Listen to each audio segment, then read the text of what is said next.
Hello, you're watching VNA Bulletin. I'm Bong from Hanoi, and now the headlines. Meeting marks the 55th Agent Orange Day in Vietnam. Vietnam export turnover reaches $96.83 billion.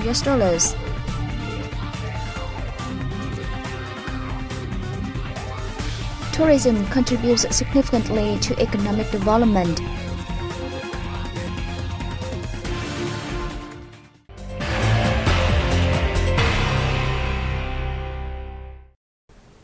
The Vietnam Association of Victims of Agent Orange Dioxin hosted a meeting in Hanoi on August 10th to mark the 55th Agent Orange Day in Vietnam. State President Trần Đại Quang attended and delivered a speech at the event. Senior Lieutenant General Nguyễn Văn Rinh, chairman of the Vietnam Association of Victims of Agent Orange Dioxin, said that on August 10, 1961, the U.S. Army began spraying the so-called herbicide in Vietnam, triggering the biggest and longest chemical warfare with the most catastrophic consequences in human history. The date of August 10 became the day for Agent Orange Dioxin victims to remind people of the disaster on the environment and human health and call for joint efforts to ease their pain. Susan Schnell, a U.S. veteran who took part in the Vietnam War and now head of the New York branch of Veterans for Peace organization, apologized for Agent Orange's massive destruction to the country. She vowed to work with Vietnam to deal with the war's impacts, detoxify contaminated land, and care for the victims. In his speech, President Trần Đại Quang said the settlement of chemical toxin consequences is an urgent and long-term issue, and also the concerns and the responsibility of the whole political system and people. He appreciated contributions by all level authorities, businesses, and people at home and abroad to caring for the victims. He also thanked diplomatic agencies and foreign organizations and people for advocating the victims' fight for justice. The leader stressed that the good assessment of Agent Orange consequences will also help promote Vietnam-U.S. relations along with global efforts for peace, cooperation, and development. On this occasion, President Quang presented the Vietnam Association of Victims of Agent Orange Dioxin with a labor order first class for its outstanding performance over the past years. The same day, State President Trần Đại Quang received Regional Chief Executive Officer for ASEAN of Japan's Marubeni Corporation, Soichi Kuwayama, who is on working trip to Vietnam. President Quang valued Marubeni Corporation's effective investment in Vietnam since the early 1990s, as well as its remarkable contributions to the country's economic development.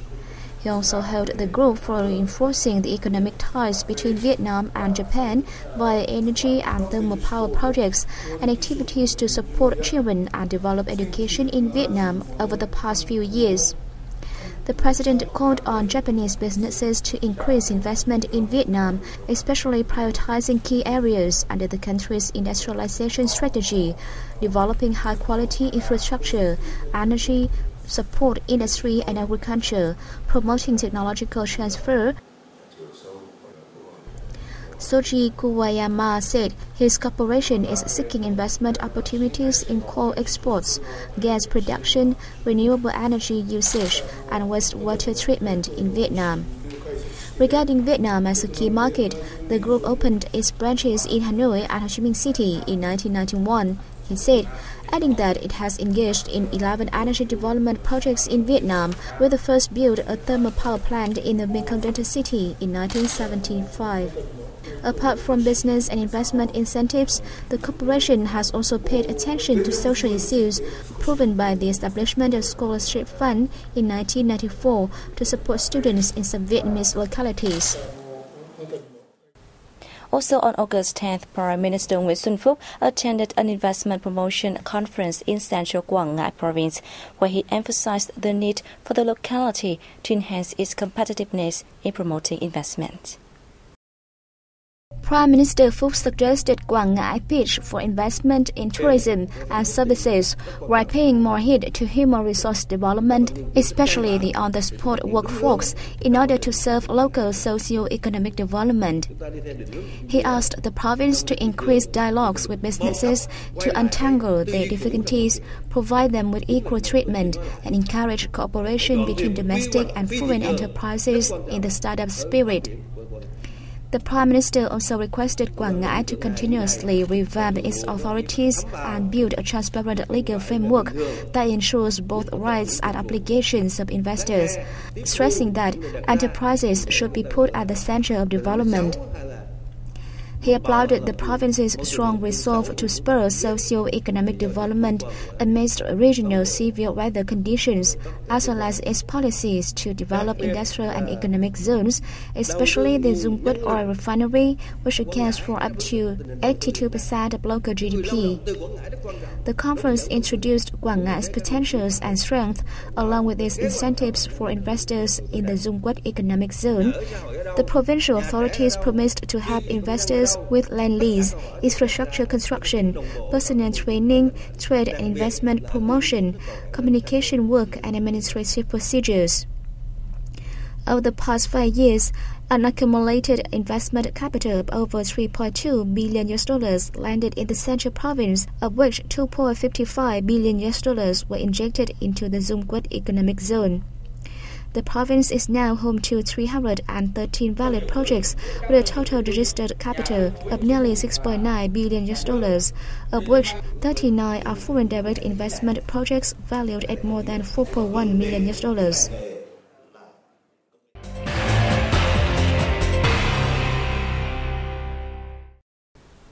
An international conference on the ASEAN Mutual Recognition Arrangement on Tourism Professionals took place in Jakarta, Indonesia, with a focus on strengthening intra-block links in travel, tourism, and hospitality. The event was participated by ministers, senior officials from Ministries of Labour, Education and Tourism, and representatives from travel agencies across ASEAN member states. Tourism is one of the leading sectors in our national economic development and prosperity. The increase of tourism destination and investment leads to position the sector as a key factor in terms of export revenue and job creation. Tourism industry is the easiest and cheapest way to achieve GDP growth, generate foreign exchange earning, and increase. Under the arrangement, the standardization and benchmarking of skills affects 32 job profiles in tourism and hospitality of the bloc members, such as front office work, housekeeping, food and beverage services, tour operations, and food production. The arrangement will boost service standards and encourage intra-ASEAN mobility among tourism employees. Based on the arrangement, ASEAN nations will adopt consistent standards which will be recognized by all members. Travel companies now can easily access information to increase their knowledge of the ASEAN Mutual Recognition Arrangement on Tourism Professionals. At the conference, the ASEAN Mutual Recognition Arrangement on Tourism Professionals was adopted as a measure for intra-bloc cooperation in tourism. Vietnam's total export turnover in the first 7 months of the year was $96.83 billion, representing an annual increase of 5.3%. The Ministry of Industry and Trade said, however, the growth of total export turnover in this period was much lower than that of 9.2% in the same period last year, meeting only half the target. The total export turnover in July was $14.7 billion, 0.2% less than the previous month. July exports in the agroforestry and fisheries sector rose only 0.1% from June. In addition, the processing industry has not maintained its high growth rate of previous years, with a turnover drop of 0.9% compared to June. The country's import value last month was also 1% lower than June's. In the January to June period, The total import turnover reached $95.03 billion, posting a 0.9% year-on-year decrease. Vietnam saw a trade surplus of $1.8 billion in the first 7 months of 2016, equal to 1.9% of the total export turnover.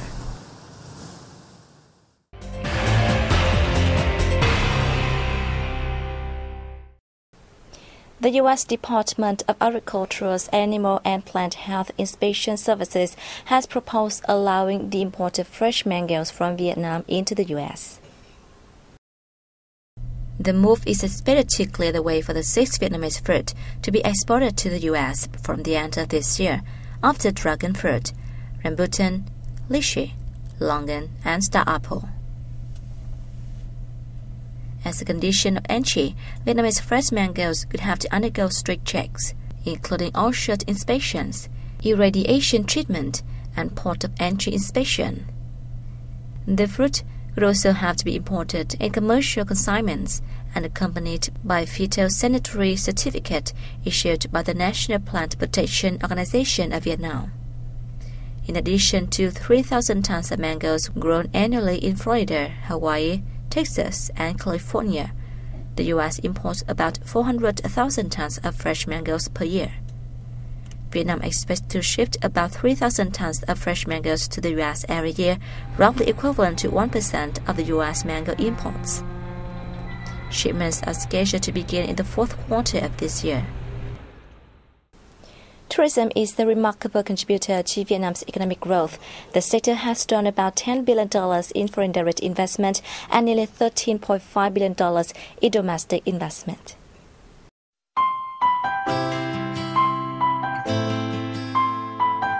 Vietnam boasts popular destinations such as Ha Long Bay in the northern province of Quang Ninh, Phu Quoc Island in the southern province of Kiên Giang, and Nha Trang in the central coastal province of Khánh Hòa. Vietnam has provided visa exemptions for tourists from 22 countries and territories. Between 2010 to 2015, the tourism sector recorded average growth of 9.5%. The industry grossed $15.4 billion in revenue, contributing 6.6% to the country's gross domestic product while generating 2.25 million jobs. In 2015 alone, Vietnam welcomed 7.94 million foreign visitors and 57 million domestic ones, raking in $10 to $11 billion in revenue. In the first 7 months of 2016, the sector served 5.55 million overseas holidaymakers, a year-on-year rise of 24%. Tourism revenue reached $10.57 billion, a yearly increase of 22.9%. According to the World Economic Forum 2015's report, Vietnam ranked 75th out of 141 countries in its Travel and Tourism Competitiveness Index. The country is home to more than 1,500 international travel companies. As of May this year, Vietnam had 101 5-star hotels, 299 4-star, and 463 3-star hotels. The government has recently requested reinforcing the management of the tourism environment, especially streamlining entry-exit procedures, speeding up aviation lanes, improving promotion programs, and supporting the development of big tourism names and turn tourism into a spearhead economic sector.